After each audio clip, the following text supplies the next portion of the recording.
beri nama pedang ini Naga Puspa. Selamatkan dia.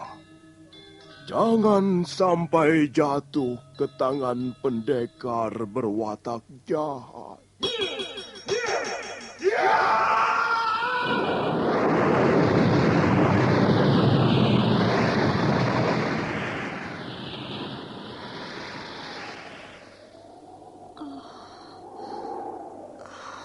Kakang Kamandanu, kau masih juga tidak percaya bahwa aku mencintaimu. Mesin, maafkan aku, Mesin. Mesin.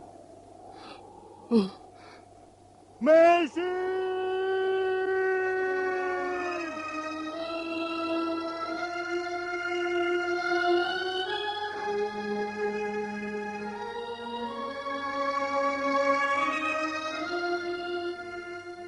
Tutur Tinula.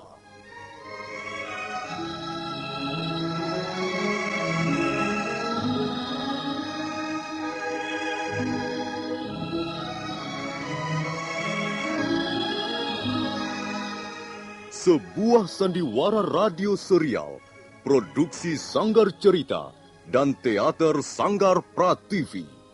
Sebuah kisah dengan latar belakang sejarah runtuhnya Singasari dan berdirinya Kerajaan Majapahit.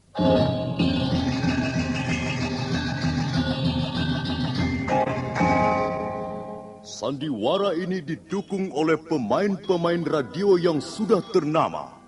Ferry Fadli, Ivone Rose, dan Eli Ermawati.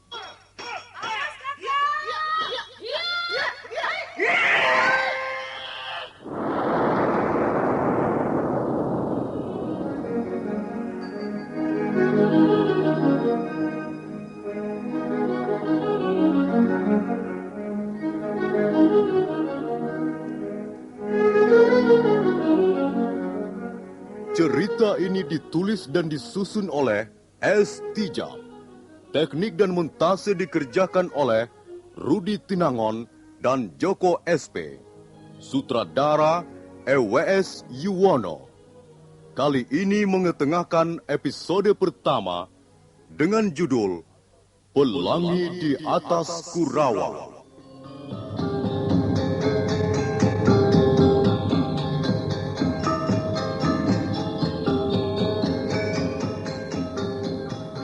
Dalam seri yang keempat ini, didukung oleh para pemain, Hari Aki sebagai Empu Hanggareksa, Wenda Lubis sebagai Wirot, Asdi Suhastra sebagai Empu Ranubaya, Iwan sebagai Prana Raja, Benny sebagai Jarawaha, Wawan Gewe sebagai Ganggadara, M. Abud sebagai Arya Dwi Pangga, Ferry Fadli sebagai Arya Kamandanu, Eli Panca sebagai Nyi Rongkot, dan Nusri pembawa cerita. Selamat menikmati.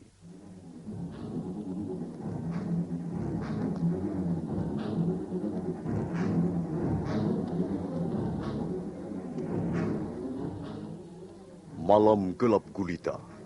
Empu Hanggareksa terpaksa melayani orang bertopeng sambil membawa obor untuk penerangan. Dalam perang tanding singkat, hanya berlangsung 2 jurus. Empu Hanggareksa sudah bisa menundukkan penyerangnya. Pada saat orang bertopeng bulu kambing domba itu lengah, Empu Hanggareksa memasukkan sikunya ke arah pinggang lawan.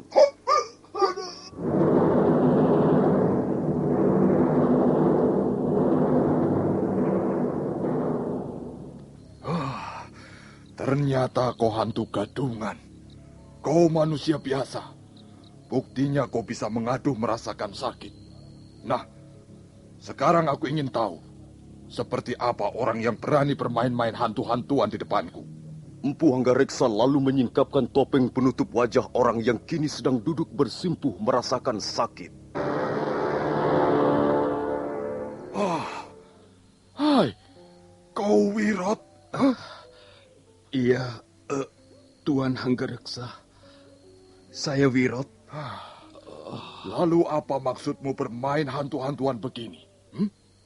Untung aku tidak bertindak terlalu keras padamu, Wirot. Maaf Tuan, saya ditugaskan oleh guru untuk menjaga tempat ini selama guru berada di dalam sanggar pemujaan. Oh, begitu. Jadi Kakang Ranubaya sekarang sedang memuja Semedi. Nah, biarkan aku menemuinya. Jangan Tuan, beliau tidak akan bersedia menerima siapapun kalau sedang duduk bersila. Aku ini sahabatnya. Masa dia menolak kehadiranku? Sungguh Tuan, guru tidak mau diganggu. Saya pun tidak berani memasuki sanggar kalau beliau sedang duduk bersila. Guru bisa marah sekali, Tuan. Masa dia akan marah juga padaku, Wirot? Kami sudah lama tidak berjumpa. Aku kira dia akan mau menerima kehadiranku. Sudahlah, kau pulang saja. Aku akan menemui Kakang Ranubaya sekarang. Jangan, Tuan. Jangan. Nanti saya yang kena marah guru. Tunggu, Tuan. Tuan jangan pergi ke sana, Tuan. Wirot, murid tunggal Empu Ranubaya itu tidak meneruskan teriakannya karena tiba-tiba saja Empu Hanggareksa sudah lenyap di balik kegelapan malam. Tempat ini sungguh menyeramkan, tapi sangat cocok untuk berlatih memusatkan pikiran. Nah, itu rupanya Kakang Ranubaya. Hikmat sekali duduknya. Baiklah, aku akan membangunkannya dari samadinya. Kakang Ranubaya. Kakang, ini aku yang datang, Kakang. Hanggareksa, adik seperguruanmu. Kakang, sabar, Kakang. Ini Hanggareksa yang datang, Kakang. Oh, Kakang Ranubaya. Tunggu, Kakang.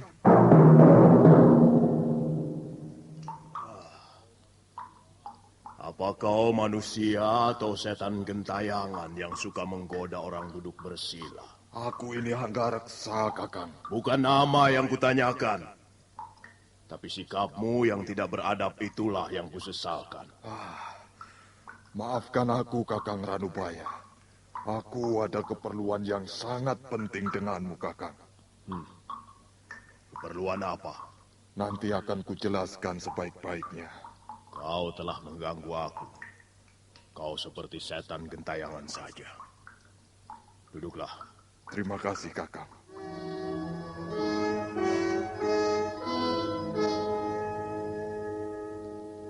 Menurut pendapatku, ini adalah kesempatan yang sangat berharga. Untukku, dan juga untuk Kakang Ranubaya. Prasasti Camunda adalah pencerminan dari kebijaksanaan raja kita sekarang ini. Maksudmu, aku kau suruh mengabdi pada Kertanegara? Kita bekerja sama untuk membangun negeri ini, Kakang. Tidak. Aku tidak akan berkhianat pada bisikan hati nuraniku. Kakang, pendirianmu itu tidak mempunyai dasar berpijak yang jelas, Kakang. Hanggareksa, kalau selama ini aku mau bekerja membantumu menciptakan senjata pusaka, sama sekali itu bukan karena Kertanegara. Itu kulakukan hanya demi persaudaraan kita. Kau adik seperguruanku, dan aku ingat kata-kata guru sebelum wafat, bahwa kita hendaknya bekerja saling bahu-membahu. Amanat guru memang patut kita pelihara dan laksanakan dalam kehidupan kita, Kakang. Lalu mengapa Kakang Ranubaya sekarang berubah? Karena kau pun kulihat semakin hari semakin berubah, Hanggareksa. Tidak, Kakang. Tidak, Kakang. Aku masih tetap Hanggareksa yang dulu. Wujud lahirmu memang tidak berubah. Tapi kehidupan batinmu yang mulai menyimpang, Hanggareksa. Kau mulai gila kehormatan, gila kedudukan dan harta. Kau mabuk kehidupan mewah dan serba gemerlap. Itulah sebabnya kau kelihatan gembira dan bangga mendapat undangan resmi dari Kertanegara. Aku kira adalah pantas untuk merasa bangga jika seseorang mendapat perhatian secara khusus dari raja. Tidak semua orang. Ya, barangkali bagi mereka yang tinggi hati, tidak. Hanggareksa. Ada dua hal penting yang membuat aku tak mau membuat senjata pusaka untuk Kertanegara. Pertama, karena Kertanegara adalah keturunan Kenarok. Dan kedua, karena aku tak ingin lagi melihat karyaku dilumuri darah ribuan manusia tak berdosa. Perasaanmu terlalu halus, Kakang Ranubaya. Kau pandai dan berbakat sekali menciptakan senjata pusaka. Kau adalah murid paling berbakat di antara kami. 3 serangkai saudara seperguruan. Tapi sayang sekali, watakmu terlalu keras dan mudah patah.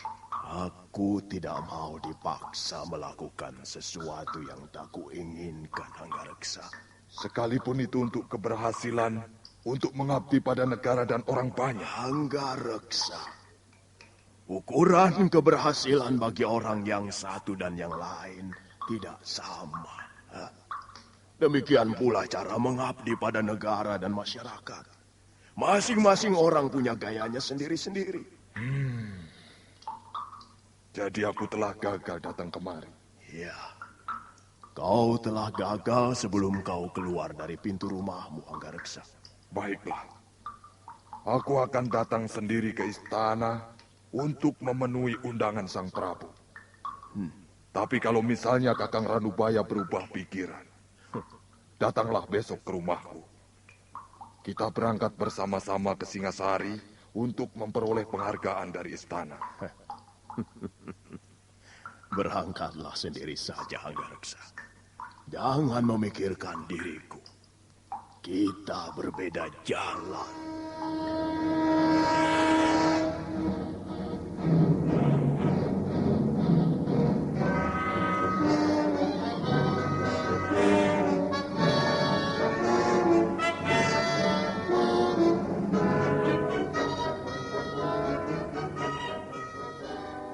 Ayah memanggil kami berdua.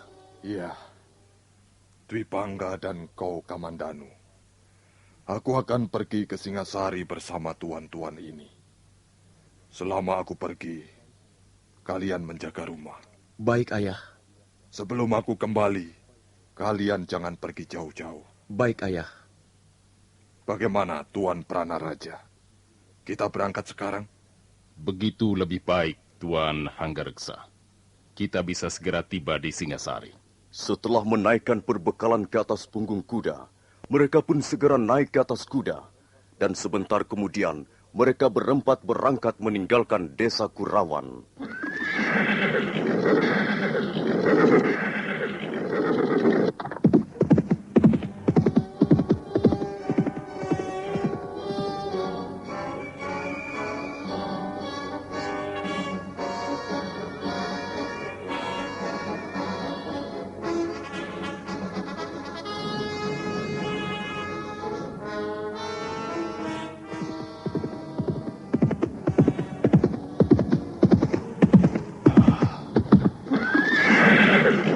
Disinilah kami dicegat 2 perampok itu, Tuan. Iya. Lihat saja, pohon itu masih melintang di tengah jalan. Benar, Tuan. Pohon itu sengaja dirobohkan untuk menghalangi jalan kami, Tuan. Jaran Lecong dan Jaran Bangkal. Iya, itulah nama mereka, Tuan. Iya. Kemudian datang lagi 2 orang yang juga belum kami kenal. Mereka laki-laki dan perempuan. Mereka mengaku bernama Empu Bajil dan Dewi Sampi. Bagaimana dengan logat bicara mereka? Ya, sepertinya bukan logat bicara daerah di sekitar sini, Tuan. Iya, bicaranya agak kaku, seperti logat bicara orang dari daerah Gelang-Gelang. Iya.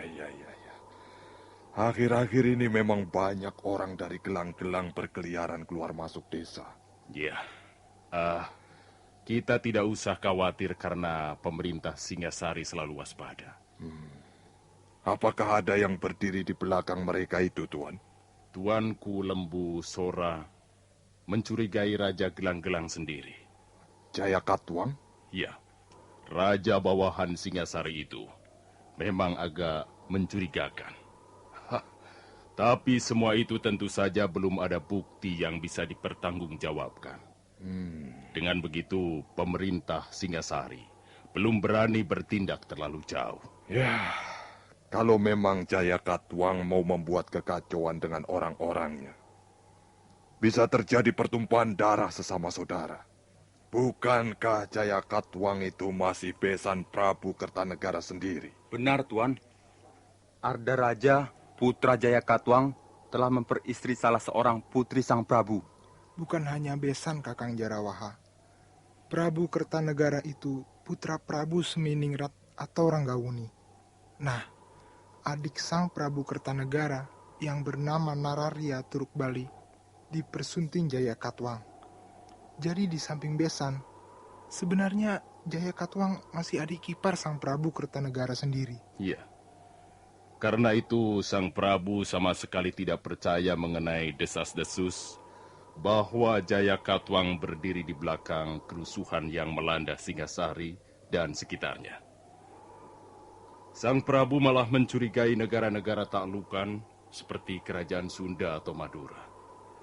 Bahkan sang Prabu memerintahkan agar kita semua waspada terhadap 2 orang pembesar istana yang telah diberhentikan. Maksudku Arya Wiraraja atau Banyakwide dan Sang Ramapati. Tapi mungkin juga 2 orang itu menjadi biang keladinya karena sakit hati. Baiklah. Mari kita teruskan perjalanan, Tuan. Saya kira kita tidak perlu menginap di Jasundungkal. Kita bisa terus berkuda sampai Rabut Jarat dan menginap di desa kecil itu. Mari Tuan Pranaraja. Tak baik kita terlalu lama berada di tempat ini.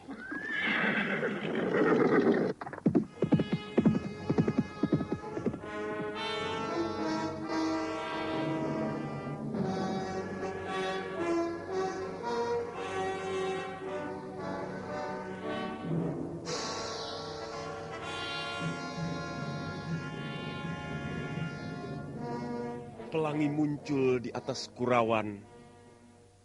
Warnanya indah bukan buatan. Seorang gadis terenganga keheranan.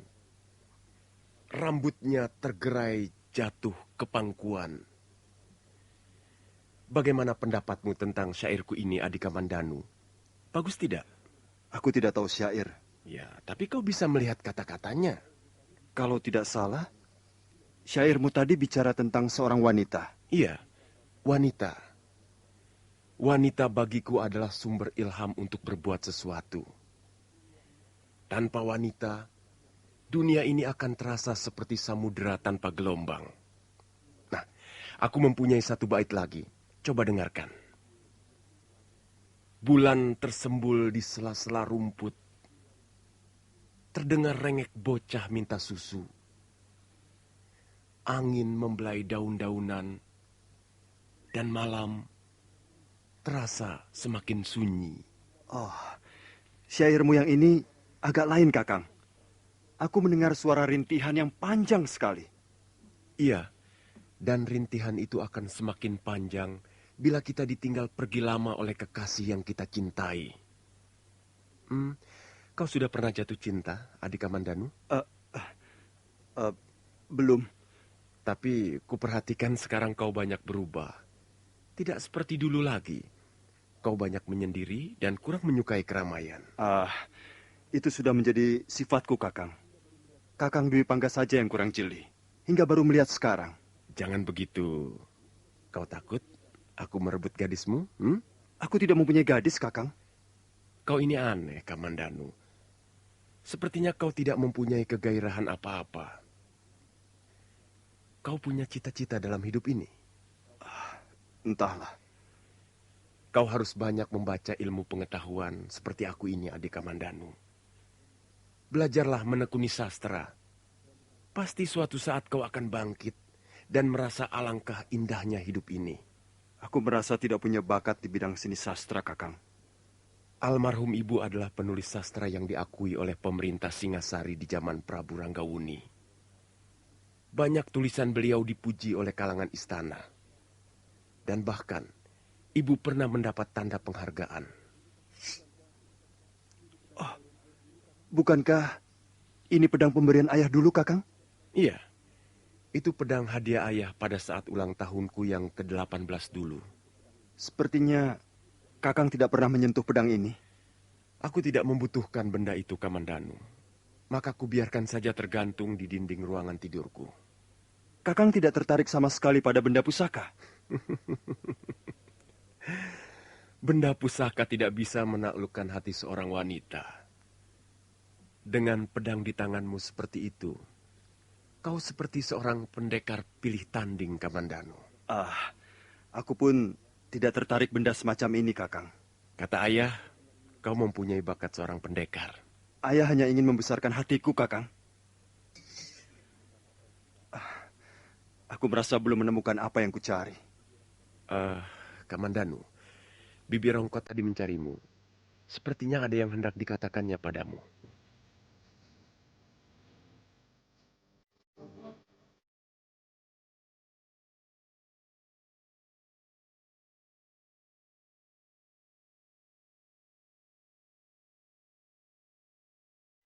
Kamandanu, kemari sebentar, Ger.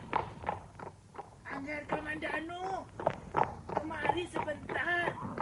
Bibi mau bicara. Bibi Rongkot mencari saya ya?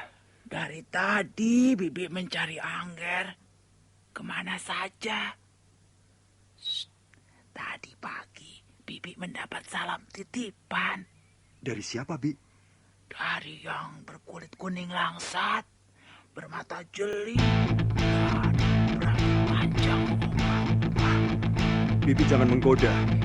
Sungguh, Ger. Katanya, aku belum tempat biasanya. Siapa yang menunggu saya, Bi? Angger Kamandanu bisa mendustai Angger Dwi Pangga atau Ayahanda. Tapi Angger tidak mungkin bisa mendustai Nyi Rongkot ini. Percaya tidak? Ayo cepat temui dia, Angger. Nanti ngambek. Iya, baiklah. Tolong bawa kuda ini ke kandangnya, Bi. Ger, Angger Kamandanu. Tunggu dulu. Oh, anak muda di mana-mana sama. Kalau sedang jatuh cinta, menjadi kalang kabut, lupa segala-galanya.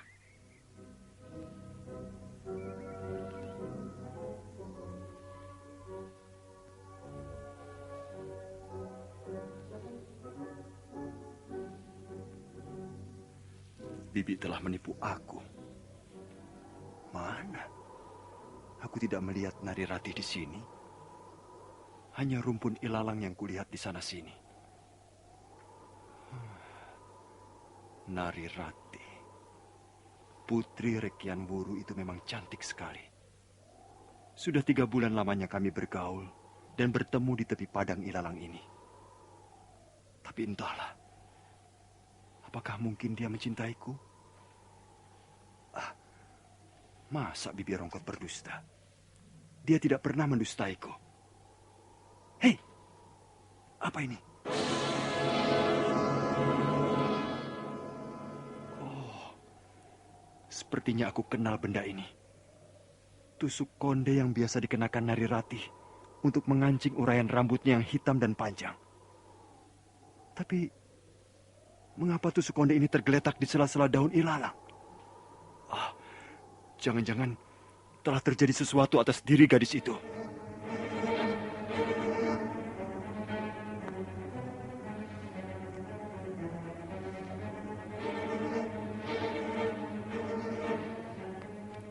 Arya Kamandanu menimang-nimang tusuk konde itu. Tiba-tiba hatinya berdebar-debar. Suatu perasaan yang sangat aneh telah mengganggu ketenangan batinnya. Nah, para pendengar sekalian, bagaimana kelanjutan kisah ini? Apa yang akan dialami pemuda desa Kurawan itu? Silakan menunggu seri berikutnya. Sampai jumpa.